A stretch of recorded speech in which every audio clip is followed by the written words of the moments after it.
안녕하세요. 재미로 보는 사주팔자. 이번 시간은 왕초보 탈출하기에 대하여 알아보도록 하겠습니다.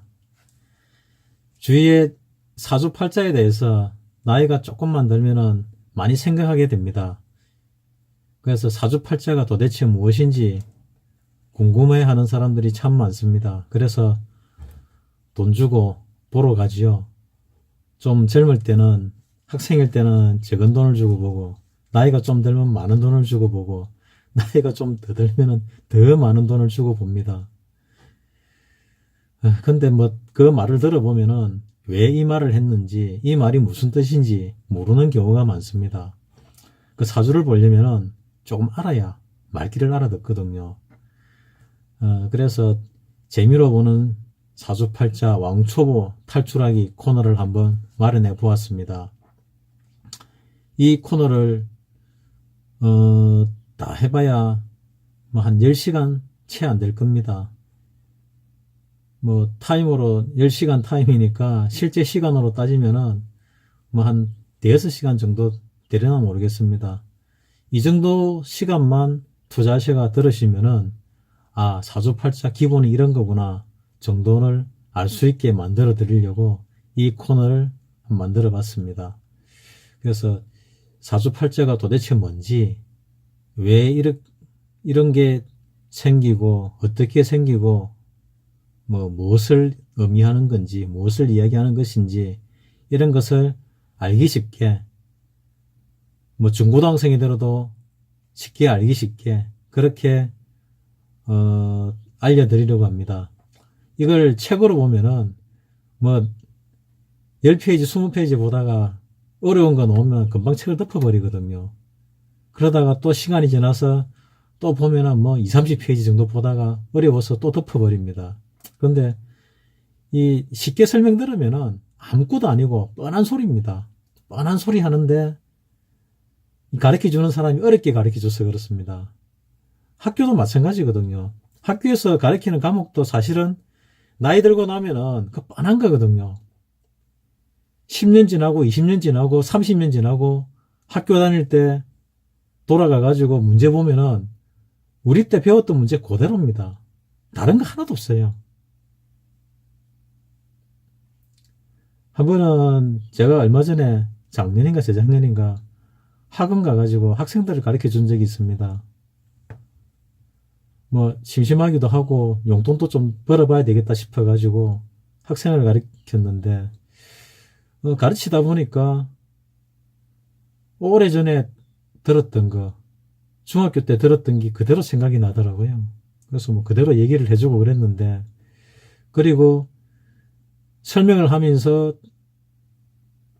부연 설명을 했는데 그 설명들이 책장을 넘기니까 또 바로 뒤에 놓는 겁니다. 그래서 세월이 지나도 배우는 거는 거기서 거기고 별로 바뀌는 것도 없고, 또 얼마나 쉽게 가르쳐 주냐에 따라서 달라집니다. 공부를 정말 못하는 애들한테 시험 기간에 애들 몇 점 맞는 게 목표냐 했더니 70점만 맞으면 된다더라고요. 그러면 내가 일러주는 것만 공부해라 이랬더만은 다음날 오더니 찝어준 데서 전부 다 나왔다면서 정말 좋아하더라고요. 그러니까 애들 눈에 볼 때는, 어린 학생들 눈에 볼 때는 그게 대단해 보이지만은 그 과정을 지나고 나서 보면은 그 참 쉬운 거거든요. 쉬운 거고 뻔한 소리인데 그 쉽고 뻔한 것을 어렵게 가르쳐줘서 그렇습니다. 제가 지금까지 올린 동영상이 그 고급 전문가 과정을 빼면은 거의 격국용신인데, 그 부분을 빼면은 사주 명리학의 모든 것을 다 설명한 겁니다. 그게 동영상이 한 60여 편이 올라와 있는데, 그 동영상이 사주 명리학의 대부분이라 보시면 됩니다. 그 말고는 사실 아주 고급 사주 명리학 영역에 속하는데, 격국용신법만 하더라도 사실은 전문가들 사이에서도 이견이 많은 부분이거든요. 8, 90%, 90%, 95% 정도는 보면은 누구나 거의 다 비슷비슷하게 합격국 용신을 잡아내지만은 뭐 한 3%, 5% 정도는 뭐 20, 30년 공부한 사람들도 다른 말을 하는 그런 부분들이 있습니다. 좀 까다로운 부분들이 있거든요. 어떤 사람은 이걸 관용신이라 그러고 어떤 사람은 이거를 재용신으로 잡고 그럽니다. 이 아주 경험이 많고 실력이 뛰어난 분들도 뭐 그렇습니다. 또 이 학문은 또 실수를 많이 합니다. 나이가 드신 분들은 더더욱 실수를 많이 하죠. 젊은 사람들보다. 그래서 참 고급 과정까지보다는 제가 올린 동영상 60가지 정도만 만약에 다 알고 계신다면은 제가 장담을 합니다. 이 대한민국에서 사주팔자 보시는 분들 3%, 5% 정도만 빼놓으면은 그게 더 낫다고 저는 자부합니다. 내용상으로 볼 때. 근데 그 부분을 다 이해할 수 있는 분들이 많지 않으실 거라 생각하기 때문에 아주 열심히 공부를 하셔야 가능하거든요. 그러니까 그 동영상을 갖다가 몇 번 들어보시면은 어디 가서 사주를 보시도 질문도 좀 더 예리하게 할 수 있고 그 사주 보시는 분이 무슨 말씀을 하시는지 잘 알아들으실 수가 있고 또 궁금한 거를 더 질문할 수 있는 그 정도 실력은 충분히 됩니다. 그런 의미에서 올렸고 그 다음에 아예 사주를 모르시는 왕초보 분들 처음 접하시는 분들을 위해서 이 코너를 한번 마련해 봤습니다.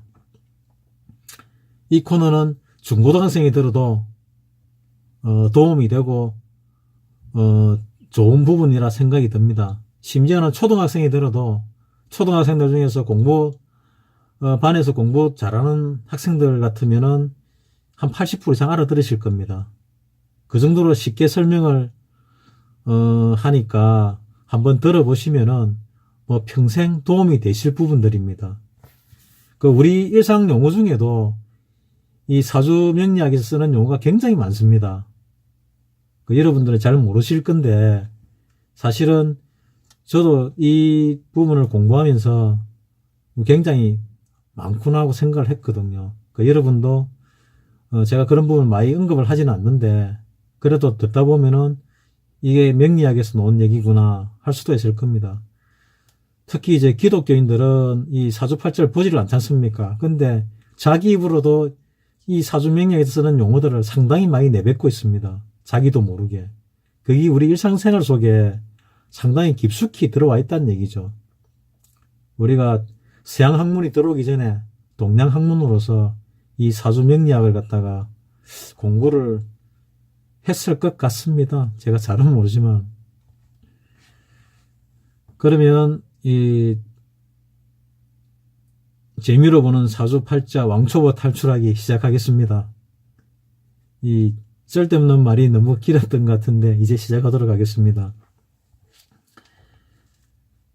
먼저 역학에 대하여 알아보도록 하겠습니다. 역학이란 인간이 살아가는 생활 속에서 현재와 미래를 예지하여 현명하게 그에 대처하는 것을 역이라고 하고 그 역을 탐구하는 학문을 역학이라고 한다. 그러면 역이 뭔지 학이 뭔지 역학이 뭔지 아시겠지요? 역학과 역술. 역학은 역을 배우는 학문, 이론, 논리를 역학이라 합니다. 역학은 진리의 학문, 가지, 기둥이 됩니다. 역술은 통변술을 역술이라 합니다. 역술은 이제 꽃이죠. 이 듣는 사람의 언어를 많이 알고 있어야, 사용을 많이 알고 있어야 이 역술이 꽃을 필 수 있습니다. 왜냐하면은 이 역학으로서 학문적으로 많이 알아도 상대방이 알아듣지 못하는 말을 많이 하면은 뭐 이해를 못하니까 아름답지가 못하죠. 근데 통변술을 잘하면은 아주 꽃이 만발하여 아름답게 보일 수 있습니다. 제가 역술하는 능력은 좀 약하지만은 뭐 여기는 지금 역술할 이유가 별로 없기 때문에 그냥 지식을 전달하는 정도이기 때문에 지식 전달은 제가 잘 할 수 있습니다. 그 누구보다도 잘 할 수 있습니다. 뭐 한 번 할 때 30분 내외로 해가지고 30분 해가지고 한 10편에서 15편 정도 만들어질 예정인데 뭐 그 정도 해봐야 다 해서 한 400분 정도밖에 안 됩니다. 300분, 400분 같으면 대여섯 시간, 8시간 정도 하면은 왕초보 탈출을 합니다. 동영상을 들으면 하루 만에도 다 들을 수 있습니다. 사실은 집중적으로 들으시면은. 왜 드라마 같은 거 10편 보면 10시간 아닙니까? 드라마 10편 본다 생각하고 다 들으시면은 왕초보 탈출하는 거죠. 다음 학술 세미나, 학문, 기술, 학자, 부모, 자식 사이 이런 비유가 가능하겠습니다. 운명의 이기, 리란, 다스릴 리자를 씁니다. 리란, 오행의 이치를 말한다. 행이란 천행의 이치를 말한다. 기란, 사시로 왕래순환하고 있는 기세의 계절을 뜻하는 것이며 출래후하하고 뭐 봄이 가고 나서 여름이 온다는 뜻이죠. 하래후추하며 출래후동하며 동래후춘이라 뻔한 얘기죠. 이 봄, 여름, 가을, 겨울이라는 뜻 아닙니까?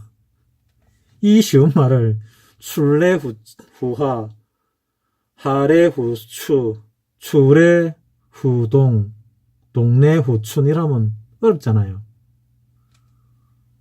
봄 가면 여름 오고 여름 가면 가을 오고 가을 가면 겨울 온다. 겨울 가면 또 봄이 온다. 이 얘기입니다. 간단하게. 정말 쉽지요. 어려운 거 하나도 없습니다. 정말 쉽습니다. 이것은 거역할 수 없는 자연의 상리이다. 이 떳떳할 상자를 씁니다. 이와 같이 인간의 명도, 봄의 기운을 타고 태어나면 목기가 근본이 되고, 여름에 태어나면 화기가 근본이 되고, 가을에 태어나면 금기가 근본이 되고, 겨울에 태어나면 수기가 근본이 되므로 이를 근기 삼아 운명의 왕세강약을 길흉을 감별한다. 이것도 뻔한 소리죠. 여름에 태어나면 그 기운이 여름이고 겨울에 태어나면 그 기운이 겨울이다. 이 얘기거든요. 그러니까 봄을 목이라 그러거든요. 여름을 화라 그러고 가을을 금이라 그러고 겨울을 수라 그러거든요. 수기운이라 그럽니다. 그러니까 봄에 태어나면 봄 기운이 있고 여름에 태어나면 여름 기운이 있다. 그 얘기입니다. 뭐 뻔한 얘기입니다. 따져보면은. 그러니까 초등학생이 들어도 알 수 있는 거죠. 어려운 거 하나도 없습니다. 단지 한자로 써놨기 때문에 어렵고 또 어렵게 가르치기 때문에 어렵습니다. 이 역학사주명리는 이치를 이야기하는 거기 때문에 뻔한 소리를 해놓은 겁니다. 뻔한 이치를 알게 되는 사람을 뭐 아는 사람을 도사라 그러죠. 여러분도 뻔한 걸 알고 있는데 내 문제는 불안하니까 도사한테 물어보는 거죠. 자기도 뻔히 알면서. 자기 문제를 자신이 가장 잘 알지 누가 알겠습니까? 자신이 가장 잘 압니다. 자기 문제는. 그런데 자기 자신을 들여다보는 게 두렵기도 하고 자신이 없기도 하기 때문에 단지 그럴 뿐이라고 저는 생각합니다. 다음 우주전개와 음양오행의 시원, 뭐 근원을, 시작의 근원을 얘기하는 겁니다. 뭐 글자는 어려운 글자를 씁니다. 항상 비로소 시자에 근원 원자를 써가 시원이라는데 뭐 음양오행의 뭐 시작하는 근원이라고 하는데 한번 알아봅시다. 예. 천지 만물과 세상 만사는 대부분 음양, 오행, 수리 등의 3대 요소로 이루어지고 있다. 이것도 뻔한 소리죠. 음양 들어봤지요. 오행 들어봤지요. 목화토금수. 수리는 뭐 못 들어보셔도 뭐 들어봤다 생각을 하고 이 3대 요소로 이루어져 있다. 뭐 그런 얘기입니다. 이 음양, 오행, 수리 등의 근본 원리는 천지 우주가 전개되기 이전인 우주 본체에서부터 기원한다. 이 우주 본체상을 동양 철학에서는 무극의 태극으로 보고 이 무극을 만물의 근원으로 본다. 무극이라는 것은 그냥 우주 전체를 이야기합니다. 우주 전체 아무것도 없는 상태를 무극이라 그럽니다. 거기서 우리 태극기에서 근공감리를 빼버리면 중간에 태극이 남지요. 그걸 태극이랍니다. 태극의 가운데 있는 거를 선을 지워버리면 그거를 무극이라고, 우리 태극기 원에 그 태극에 그 선이 꺼져 있지 않습니까? 그래 되면 이제 태극이 되는 거죠. 굉장히 쉽지요. 쉬운데 항상 어렵게 얘기합니다. 학문 아는 사람들. 학문 아는 사람들은 자기가 잘난 체 하고 싶어가지고 그런가 봅니다. 알고 나면 아무것도 아닌데 정말 쉽고 간단하게 가르쳐 줄 수 있는데 항상 어렵게 가르치죠. 그러니까 어른 되고 나면은 아이들께 굉장히 쉬워지지 않습니까? 똑같습니다. 알고 나면은 아무것도 아니고 또 쉽게 설명하면 아무것도 아닌데 단지 어렵게 설명했기 때문에 그럴 뿐이라고 저는 생각을 합니다.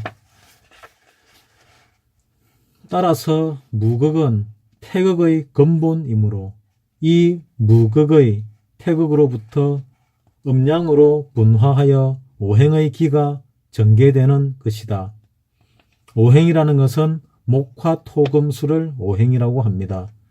외워놓으십시오. 목화토금수. 천지가 열리기 이전의 상태를 혼돈이라고 한다. 카오스라고 들어보셨죠? 카오스, 같은 얘기입니다. 이 혼돈 상태의 자리가 무극의 태극인데, 무극은 본래 시간과 공간을 초월한 시공의 시작과 끝도 없는 무시무종의 상태를 말한다. 이 무극위를 고차원적으로 볼 때 우주의 활력적 대생명력이 존재한다. 이 대생명력이 우주의 본체 이상이요 우주의 대원원이다. 어렵게 썼습니다. 대원원. 앞에 원자는 어떤 원자를 썼고요. 뒤에 원자는 근원 원자를 썼습니다. 어떤 데는 근원이다. 근원이다. 첫 번째 근원이다. 뭐 이런 얘기입니다. 무극의 우주 대생명력의 힘으로 동한극이 태극의 기이다. 즉 무극의 원천적 힘에 의하여 일어난 물심기적, 물적, 마음적 기운들이 라는 뜻입니다. 동력이 태극이다. 무극의 태극 단계에서는 아직 천지가 열리지 않고 근군이 나누어지기 이전을 배운이라고 한다. 즉 잉태를 얘기합니다. 아기 벨 배자를 써서 배운이라 하고 그걸 잉태라 그러죠. 이러한 무극 상태에서는 음양, 위치, 한서, 만물, 인간도 존재하지 않고 다만 허영하여 어두울 뿐이다. 영묘할 영자를 썼는데 그냥 빌허자에 영묘할 영자, 그냥 어두울 뿐이라는 얘기입니다. 허공이죠. 이와 같은 상태에서 무극위 대생명력, 무극위의 대기운력에 의하여 태극의 일기가 생기하고 엉키고 엉키는 힘이 생겨 이에는 음양이 일어나고 하늘과 땅의 이기가 성립되어 천지가 열리게 된다. 천지가 열리는 단계에는 태양 수기가 생하였으며 태초에 화를 생하였으며 태시에 목을 생하였으며 태소에 금을 생하였으며 태극에 토를 생하였다. 그러니까 목화토금수가 있다는 그 얘기입니다. 참 말 어렵게 쓰지요. 이리하여 수, 화, 목, 금, 토의 선천적 오행의 기가 생기하였고 수의 수는 1, 화의 수는 2, 목의 수는 3, 금의 수는 4, 토의 수는 5로 되었다. 다음은 무극에 대하여 알아보도록 하겠습니다.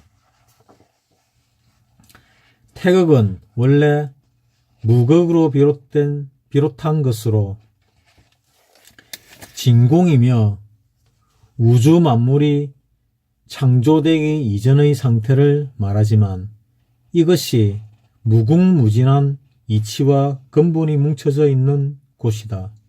하늘이 생기고 땅이 생기면서 탄생한 것이 태극이 태극에서 일기가 생하고 일기는 음양으로 나뉘어지면서부터 우주가 열리기 시작했다.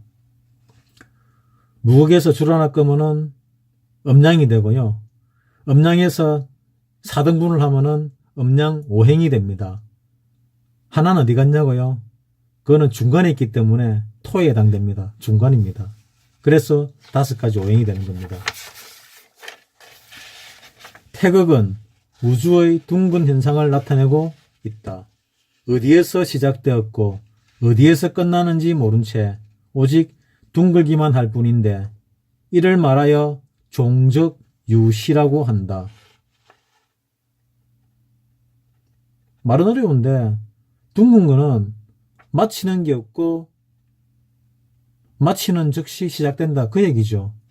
원을 이렇게 뺑 돌리면 시작이 마치는 거하고 동일한 거 아닙니까? 그 얘기입니다.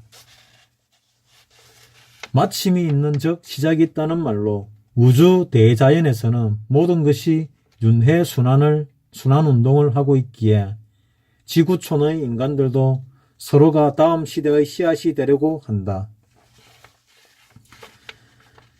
천지음양의 대도는 윤회의 원리를 갖고 있기에 양도 윤회하고 음도 윤회하며 우주를 움직이고 있다. 따라서 인간도 윤회하고 살고 있다. 그러니까 무극에서 시작해서 우리나라 태극기 같이 중간에 선을 하나 그으면 태극이 됩니다. 태극에서 음양을 집어넣고 오행을 집어넣으면 천간의 식간이 되지요. 갑을경정 무기경신임계의 식간이 됩니다. 오행까지 넣으면. 그리고 천간과 지지가 나누어지죠. 그걸 가지고 사주파자를 본다는 뜻입니다. 태초에 아무것도 없었던 것을 무극, 태양이 없으니 아주 어둡고 춥다. 수기운입니다. 어둡고 추운 것은 수기운이거든요. 태양이 떠서 태양이 떠오르면은 태양이 비치면 양이고 안 비치면 음이죠. 음과 양이 생기고 원래 음이 있었죠. 그 다음에 태양이 비치니까 양이 생긴 거죠. 움직임으로써 화가 발생한다. 수와 화 중간에 수와 화가 서로 분열, 팽창하면서 목과 금이 생긴다. 중간에 토가 생긴다. 그래서 오행이 탄생한 겁니다. 무극, 태극, 음양, 오행 나왔지요. 그 다음에 이제 천간, 지지가 생기는 겁니다.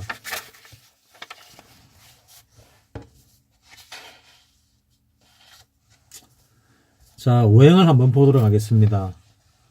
오행을 설명을 하게 되면은 목은 나무에 해당되고 불은 화는 불에 해당되고 토는 흙에 해당되고 쇠는 금은 쇠에 해당되고 수는 물에 해당됩니다.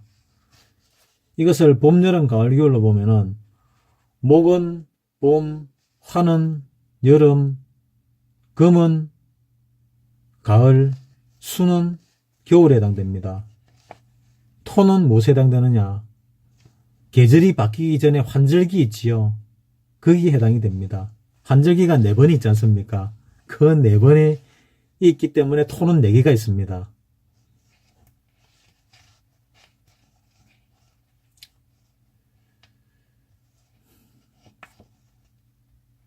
그리고 방향은 목은 동쪽이고 화는 따뜻하니까 남쪽이죠.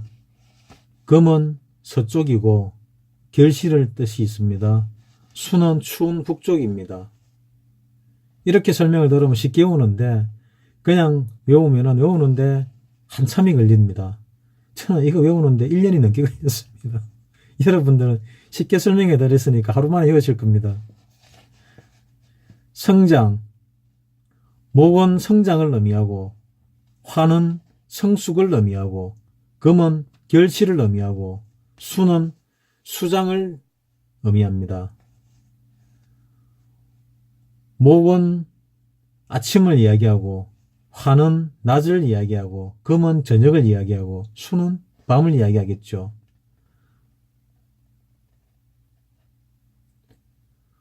목은 생기, 기상을 의미하고 화는 활동을 의미하고 금은 추수를 의미하고 수는 취침과 보관을 의미합니다. 목은 발생기고 화는 성장하는 양생기고 토는 완생기고 완전해질 때도 완생기입니다. 그 다음에 금은 열매가 맺는 열매고 수는 다시 잉태를 의미합니다. 색깔로 보면은 목은 녹색, 녹색이라는 게 그냥 푸른색을 이야기합니다. 푸를 녹자. 그러니까 청색도 되고 녹색도 됩니다. 그 푸른색을 이야기하기 때문에. 우리가 파란색을 푸른 신호등이라 그러죠. 그러니까 녹색등인데 파란색 등이라 그러죠. 푸르다는 뜻으로 파란색이라는 거지 꼭 파래서 파랗다고 하는 게 아닙니다. 그러니까 뭘 모르는 사람은 녹색 불이지 어째서 파란 불이냐 하는데 한자를 몰라서 무식해서 그런 말을 쓰는 겁니다. 목은 녹색이고 화는 적색, 붉은색이고 토는 황색, 그 다음에 금은 흰색, 수는 이제 무슨 색인지 감이 오시죠? 생각하시는 대로 검은색입니다.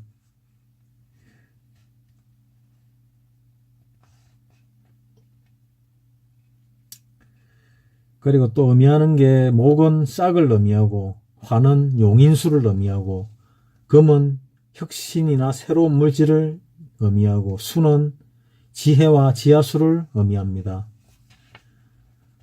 다음 음양오행의 작용 원리와 본질. 음양의 상대적 원리에 의한 창물작용을 하는 것으로 천지 만물은 이 상대성으로 이루어지고 있다. 그러니까 양과 음을 나누는 기준들이 있는데 그 기준에 의해서 나누어진 것을 한번 알려드리겠습니다. 기는 양이고 질은 음입니다. 하늘은 양이고 땅은 음입니다. 남자는 양, 여자는 낮은 양, 밤은 밝음은 양, 어두움은 큰 것은 양, 작은 것은 무거운 것은 양, 가벼운 것은 하늘의 태양은 양, 달은 위에 있는 것은 양, 아래에 있는 것은 밖에 있는 것은 양, 안에 있는 것은 높은 것은 양, 낮은 것은 긴 것은 양, 짧은 것은 부자에서 아버지는 양, 자식은 좌와 우에서 오른쪽은 양, 왼쪽은 오른손을 바른손이라 그러죠. 그 양입니다. 강한 것은 양, 부드러운 것은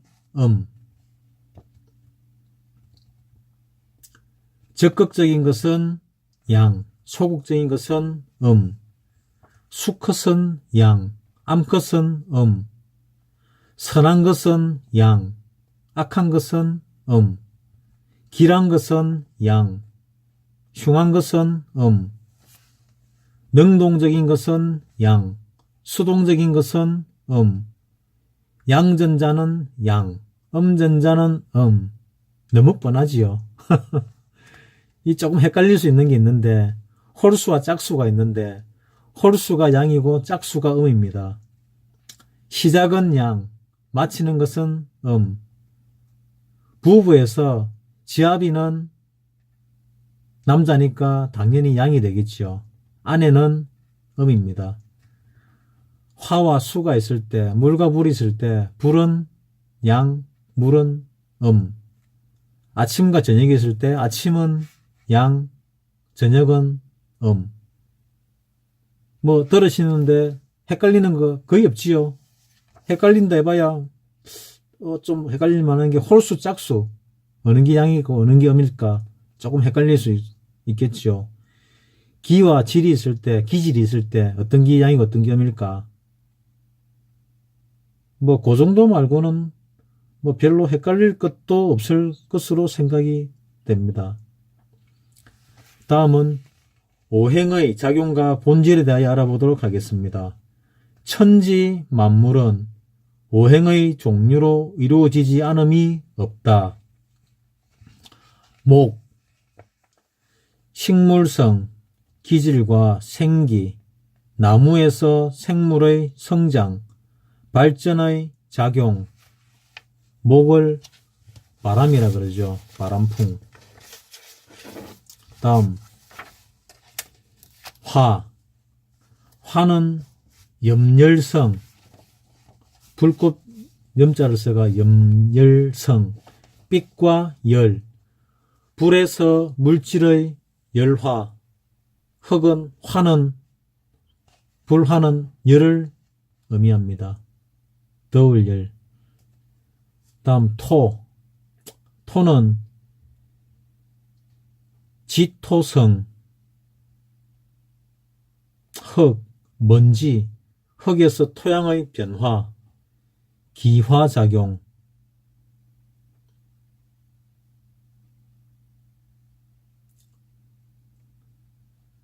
습. 다음은 금. 금은 광물성, 광물질의 산화 현상. 쇠에서 만물의 결실화, 조에 해당됩니다. 말을 조자입니다.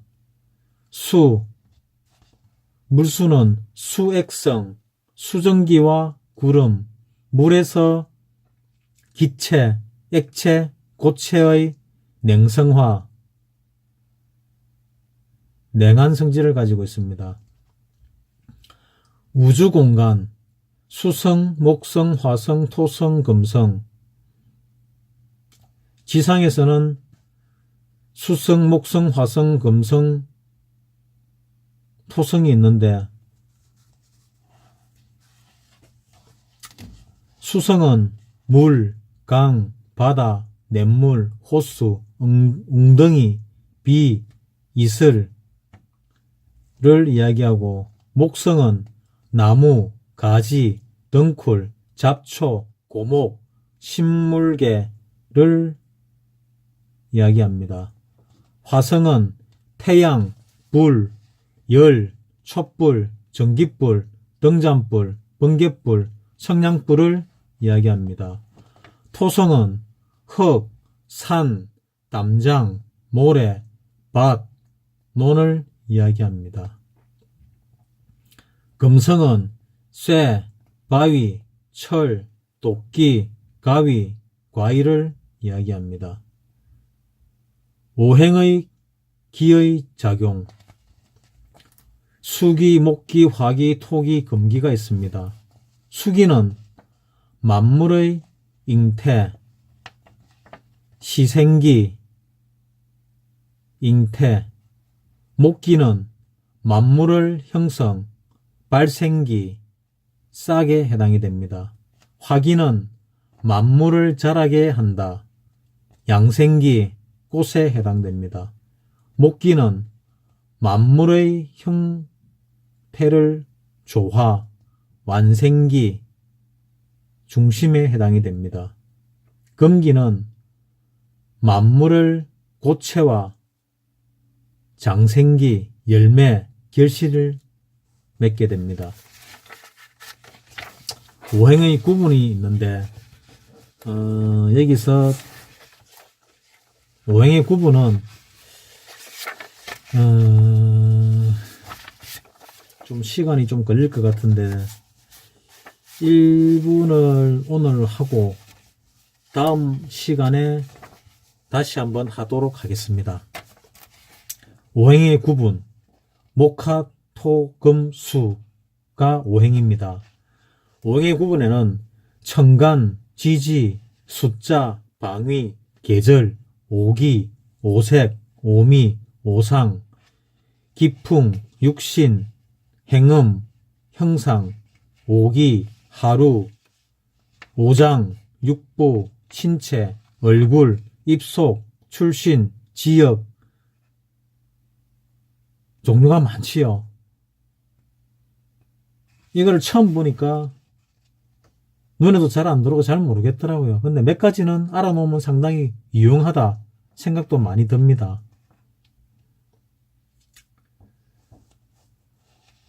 여기서 천간은 갑과 을을 목이라 그러고 병과 정을, 병화와 정화를 화라 그럽니다. 무와 기를 토라 그러고 경과 신을 금이라고 합니다. 그리고 임과 계를 수라고 합니다.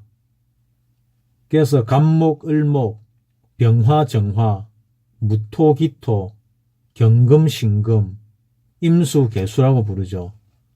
지지에는 임묘가 목이고 사오가 화고 진술, 충미가 토고 신유가 금이고 해자가 수입니다.